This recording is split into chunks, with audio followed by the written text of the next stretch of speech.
CA पर अमित शाह और केजरीवाल सीधे आमने सामने हैं। केजरीवाल ने सीए पर सवाल उठाए तो अमित शाह ने केजरीवाल को चुन चुन कर जवाब दिए।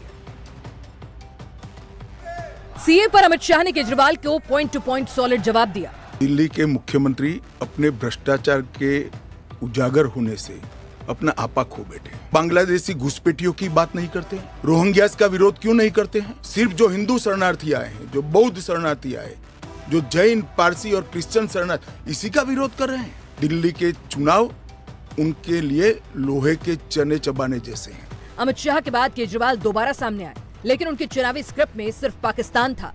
पाकिस्तान से आए हुए घुसपैठियों को हमारे देश के अंदर सरकारी नौकरियां दो गया, पाकिस्तान से लाके उनके राशन कार्ड बनाओ गया, पाकिस्तानियों ने टैक्स नहीं दिया, पाकिस्तान से आए हुए लोगों की झुग्गियां बसा दी गई। कौन लोग हैं जो ये पाकिस्तान से आ गए? केजरीवाल के बयान पर पाकिस्तान से आए हिंदू शरणार्थियों को भारी नाराजगी है। उन्होंने केजरीवाल के घर के बाहर प्रोटेस्ट किया, माफी की मांग की। मुख्यमंत्री केजरीवाल जी कह रहे हैं कि ये लोगों को ना गिरता देंगे तो ये डाकू बन जाएंगे, ये चोरियां करेंगे, बलात्कार करेंगे। आज तक हमने क्या किया, बोलिए। देश में कब से वन नेशन वन इलेक्शन शुरू होने वाला है? 1800 पन्नों की रिपोर्ट में क्या है? हिंदुस्तान की राजनीति बदलने वाली है। वन नेशन वन इलेक्शन वाली रिपोर्ट 18,626 पन्नों की है। रिपोर्ट में 2029 में एक साथ चुनाव कराने की सिफारिश की गई है, यानी लोकसभा, विधानसभा, स्थानीय निकाय चुनाव साथ हो। वन नेशन वन इलेक्शन का फायदा क्या होगा, ये भी समझिए। चुनावी खर्च कम होगा, जनता का पैसा बचेगा, प्रशासनिक स्तर पर सुधार होगा, अलग अलग वोटर लिस्ट नहीं बनानी पड़ेगी, स्कीम लागू करने में आसानी होगी, वोटिंग प्रतिशत में इजाफा होगा। आजादी के 20 साल बाद तक देश में एक साथ चुनाव होता रहा।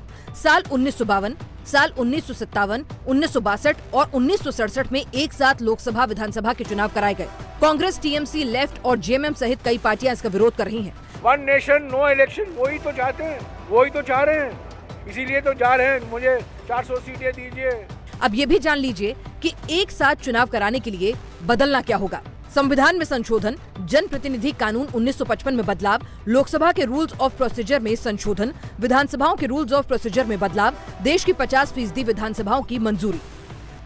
दिल्ली में आज किसानों की महापंचायत हुई। महापंचायत में क्या फैसला हुआ, कितना असर पड़ा, किसानों का अगला एक्शन क्या होगा?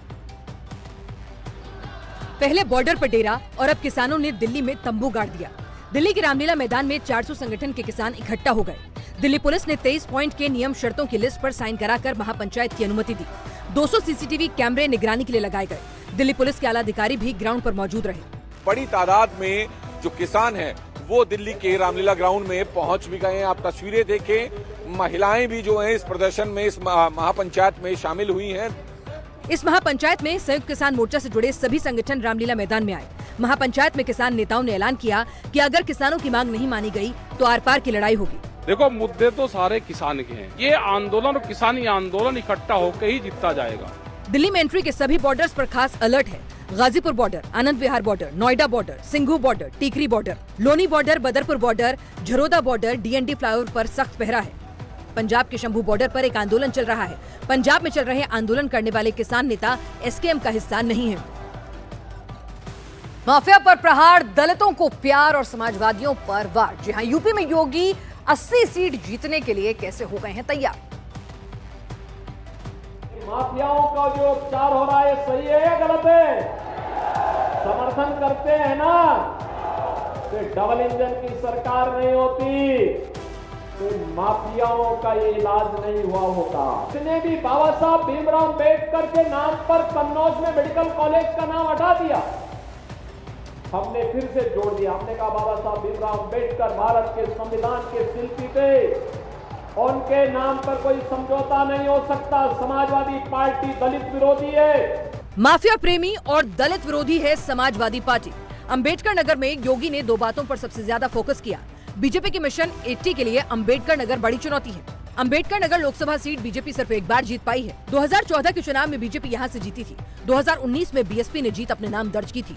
अंबेडकर नगर लोकसभा में 5 विधानसभा सीटें हैं। 2022 विधानसभा चुनाव में 5 सीटें समाजवादी पार्टी ने जीती थी। अंबेडकर नगर में दलित वोट सबसे बड़ा जीत का फैक्टर है। बीजेपी यहां से एससी वोटरों को अपने साथ लाना चाहती है।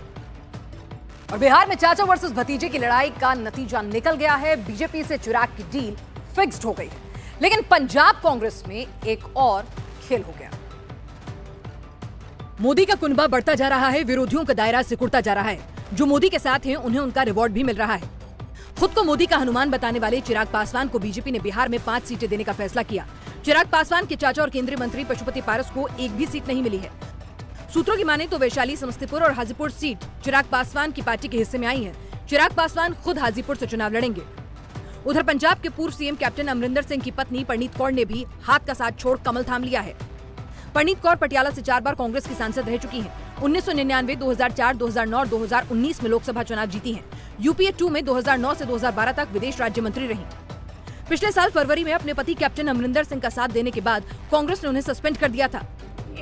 जे असी अपने देश दे लिए, अपने सूबे लिए, अपनी लोकसभा क्षेत्र दे लिए काम करना है तो भारतीय जनता पार्टी ही ये डिलीवर कर सकती है। परनीत कौर को पटियाला से बीजेपी का टिकट मिलना तय माना जा रहा है।